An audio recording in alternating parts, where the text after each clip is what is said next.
we have arrived our last but one case study. This is by a woman writer, Jennifer Lee Carrell, and it's another interesting example for the mixing and melting of postmodern occult and the thriller. First of all, about the author.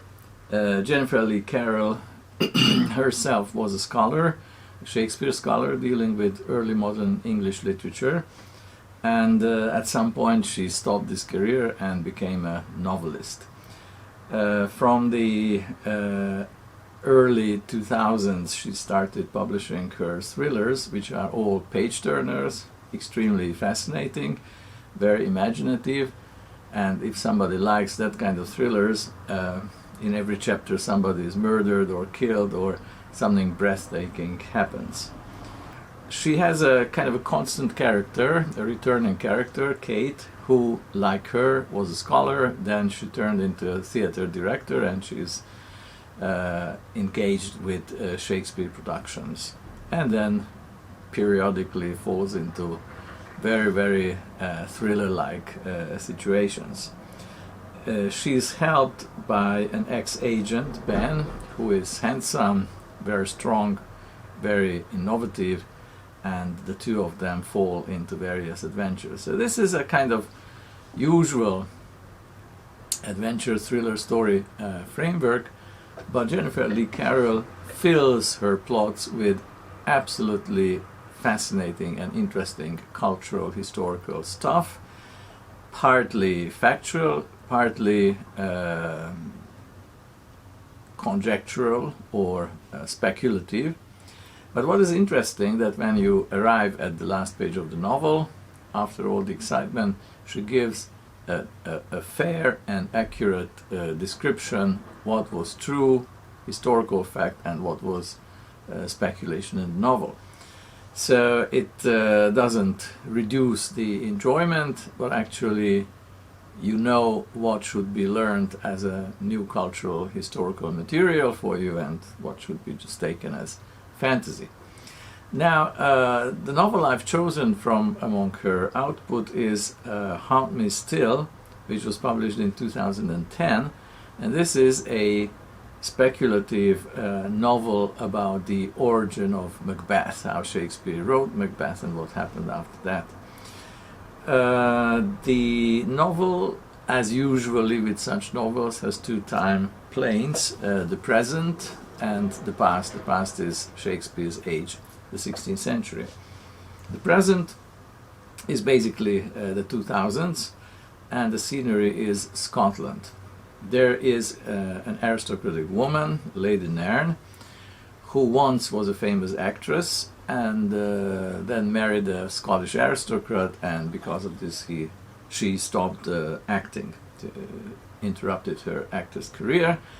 But both her and her now late husband were very much interested in Macbeth because of the Scottish theme, I would say, and she decides to stage in her private castle a kind of apocryphal text of Macbeth, or something which points to an earlier version of the play compared with what we know today as Shakespeare's play. Now, in the historical storyline, we have Elizabeth Stuart, who is a relative of Mary Stuart, whose son is the later James I English king and James VI Scottish king.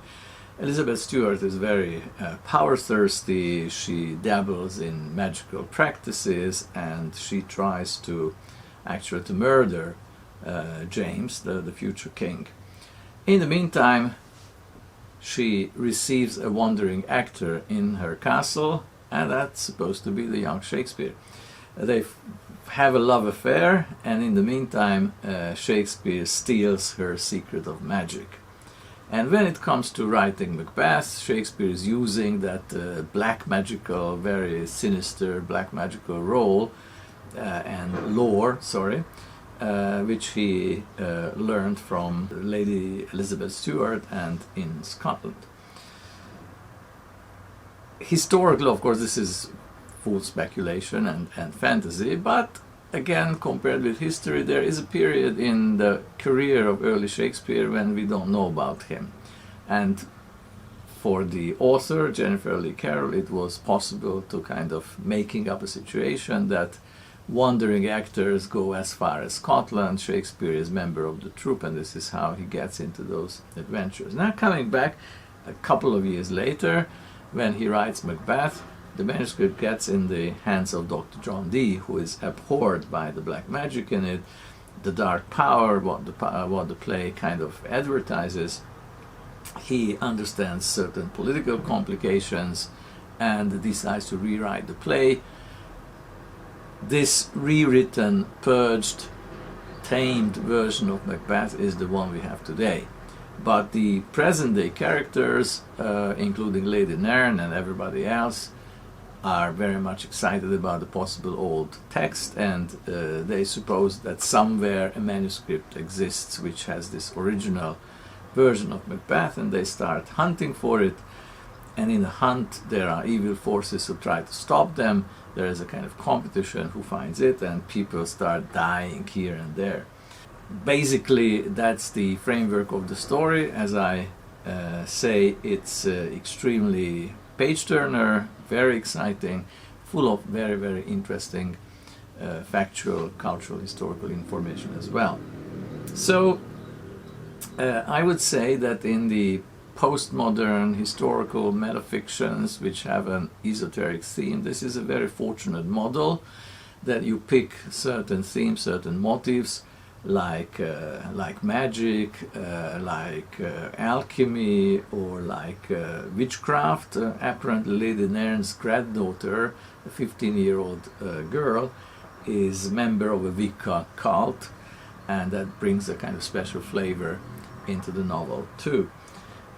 So basically these occult motifs are very fortunately and skillfully are interwoven with cultural historical facts, plus adventurous episodes. I can only recommend reading her books to any of you, including my students.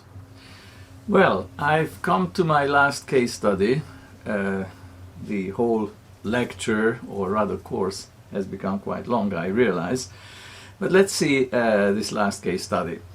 It is again a trilogy, and quite successfully and in an intriguing way mixes ideas of postmodern occult plus elements of fantasy, and wraps the whole thing into a thriller. So we might think that this is one of the most complex works I have been talking about.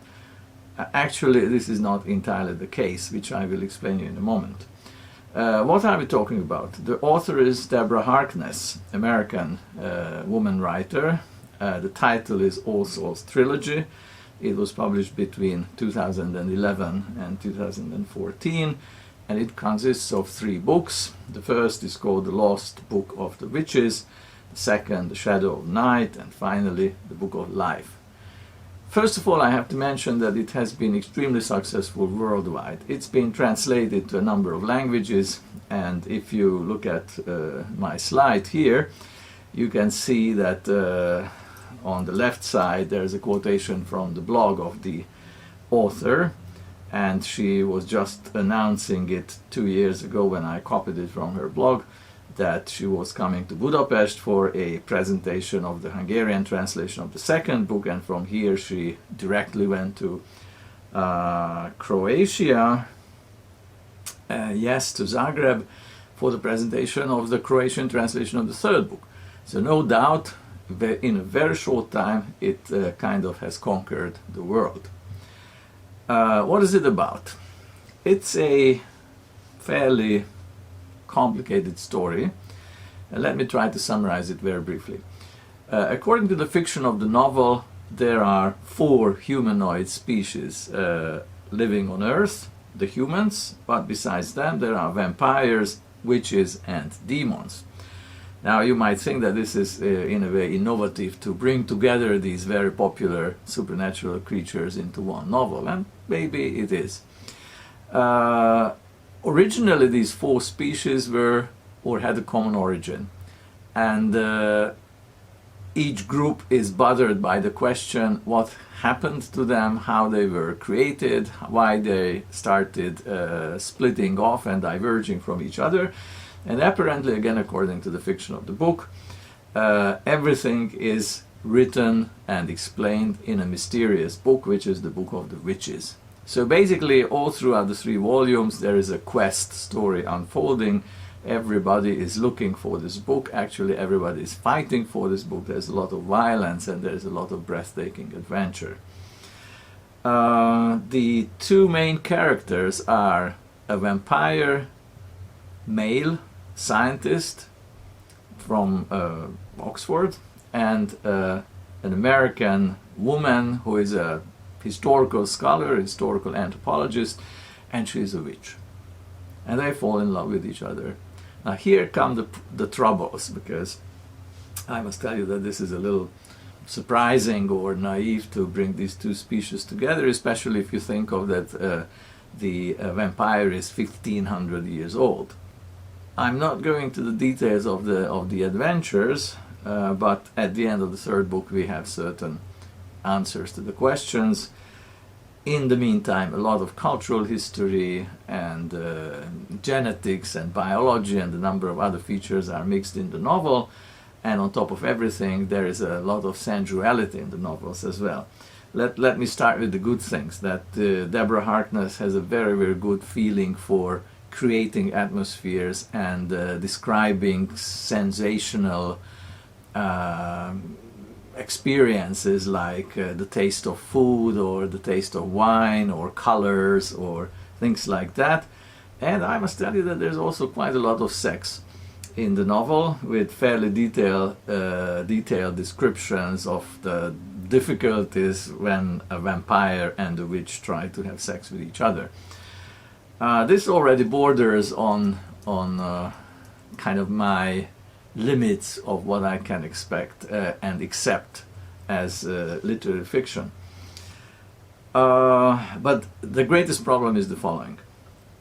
Deborah Harkness started her career as a very well-respected historian. He dealt with early modern England, especially Elizabethan England. Her first monograph was a very good scholarly monograph on John Dee, called John Dee's Conversations with Angels. Then she published another book which was mapping the scientific scholarly scene of Elizabethan London, also a very well researched good book. What we have in this trilogy, there are references to the early modern period, and actually in the 2nd volume there is a time travel, again slightly problematic I would say, time travel back to Elizabethan London. The 2 main heroes go back to that time and they meet the major characters of the age, including Queen Elizabeth, other women like Mary Sidney, the Duchess of Pembroke, or Shakespeare appears there, Marlowe and many others. Marlowe, by the way, is a demon. So it becomes a little ridiculous that the major characters are not humans, but either demons or vampires or witches. But the real problem is that Deborah Harkness, who really knows everything about the nitty-gritty details, cultural historical details of that period and that environment, gives a very shabby, sometimes even ridiculous picture of her own research field, her own earlier research field. And that's the great problem. I don't want to go into the details. I just say that this is a characteristic feature for today's postmodern literature, the kind of novel she created, and I would like to finish it with 2 quotations. One is more positive and wittily summarizing the fiction of the novel, and the other one is bringing up a very particular critical voice. So the first one says, "The work conjures a brew of a number of pop literature elements, starting with an illicit love affair between an American scholar and athlete." Yes, the she character is a great runner, who happens to be a witch, and a 1500-year-old wine-loving, yoga-practicing vampire, besides who is extremely rich. He not only has several castles, but also in London he has superb flats and apartments and whatever. Even Land Rover cars and helicopters and whatever can be at his disposal if he wants. Maybe it sounds comical, but it's not presented in such a way. Instead, it's forbidden love, breaking the laws of commingling among the creature races, demons, witches and vampires, who live among humans. Much of the book follows the lengths our protagonists go in order to be together. Call it witch-lit. Okay, so this is a slightly frivolous but not disapproving summary of the main theme of the book. On the other hand, Jenny Turner in The Guardian wrote a critique about this trilogy, and actually flashes back to the original profession of Deborah Harkness. And she writes as follows. With her academic hat on, Harkness is the author of 2 non-fiction books on Elizabethan London and John Dee. Fair play to her, I guess, that she's found such a thrifty way of reusing all that material. And interesting that she should hit on doing academics as superhuman beings at just a moment the prospect of a university education slips further and further from people's reach. Not that I'd imagine that Harkness intended such a message, but think about it. A history professor dropping scholarly research for toshy fantasy. Some actions really do speak louder than words. Actually, I don't fully agree with this criticism, because if she had the inspiration, if she came to the idea of writing, why not?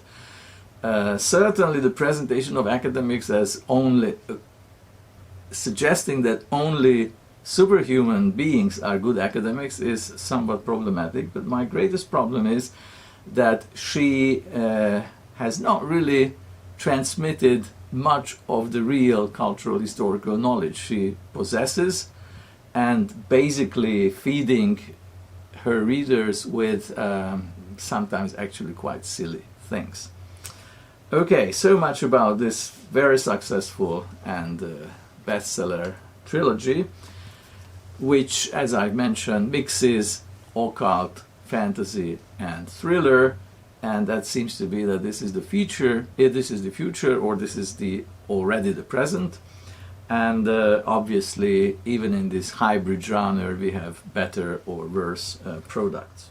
Yes, we've come to the conclusions. We've seen quite a lot of case studies. We moved from the 19th century to the present. We have seen how the use of esoteric elements have been changing, becoming richer, sometimes more problematic in the hands of or under the computer of fiction writers.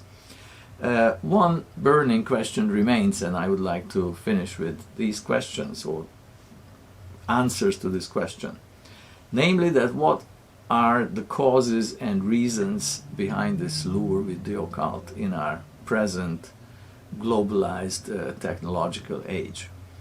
First of all, the occult philosophy functions as a counterculture, and this has been going on since the 18th century, when the scientific revolution and rationalism kind of pushed esotericism into the background. As Walter Hanegraaff called it, a rejected knowledge. And in this capacity as a counterculture, esotericism may function, or at least try to function, as a conscience of humanity against the excesses of reason. So this is one possible argument.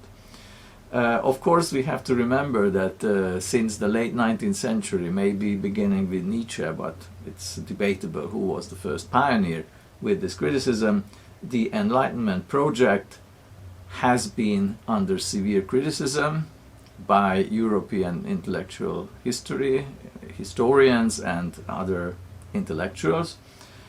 And basically we can speak about the failure, or at least the partial failure, of this Enlightenment project. So the disenchantment process, what Max Weber wrote about, and at the bottom of the slide you can see the reminder of the disenchantment theory of Max Weber. basically meaning that we are moving from a superstitious, magical world through religious phases into a rational, scientific age, turned into its opposite, and in the 20th century we can talk about re-enchantment. Re-enchantment of the world, which expresses a kind of new craving for religious experiences, for intuitive knowledge, and a kind of reassurance, communal reassurance of thinking about and having a touch with the supernatural or the transcendental. And a very specific subfield of this is the new popularity of the occult. And this is what Christopher Partridge calls the occulture, the modern and postmodern occulture, which is a very strong and very important feature of the re-enchantment process. There's another possible reason, and we should not forget about that either, a fascination with the past, antiquarian, cultural, historical interest. We love history, we love to imagine, to go back in history, and of course if in this historical setting we find exciting, mysterious things, it's even better. And last but not least, I would like to mention a possible psychological perspective or psychological factor. This could be summarized as I write on the slide, that the esoteric motifs in literature satisfy the ever-present need of humans to be entertained with the thrill of dangerous supernatural stories, with fantasies which make us shudder. This is a very, very well-known and for a long time discussed feature of aesthetics and literary theory, namely the question of the sublime. Why is it that terrible things which we would be abhorred and completely shocked to see in real life become acceptable, I hesitate to say delightful, but certainly exciting and engaging in literary fiction or in other arts? Aristotle gave some answer about that, suggesting that terrible things which are well executed, with skill, artistic skill executed, make us satisfied because of the recognition, that we recognize what it is, and this feeling of recognition enkindles our interest and engagement. Other theoreticians, beginning with Burke, the English philosopher in the 18th century, suggest that the sublime, the horrifying, when we encounter it in cultural representations, gives us the comfort that it does not happen to us. We are just onlookers, we are viewers, and actually all the terrible things are outside our sphere, beyond our comfortable armchair where we read or from where we watch television. So these are different answers, and obviously the truth probably is a very complex combination of all these features. Hopefully I've managed to convince my listeners that this kind of researching this particular thematic cluster, this topic in cultural representations, especially in literature, it's not in vain. We can learn a lot from it about ourselves as readers, as audience, and as humans. With that, I thank you for your attention and hope to see you in other formats, among other circumstances, beyond this epidemic, and still thinking about these questions. Thank you once again.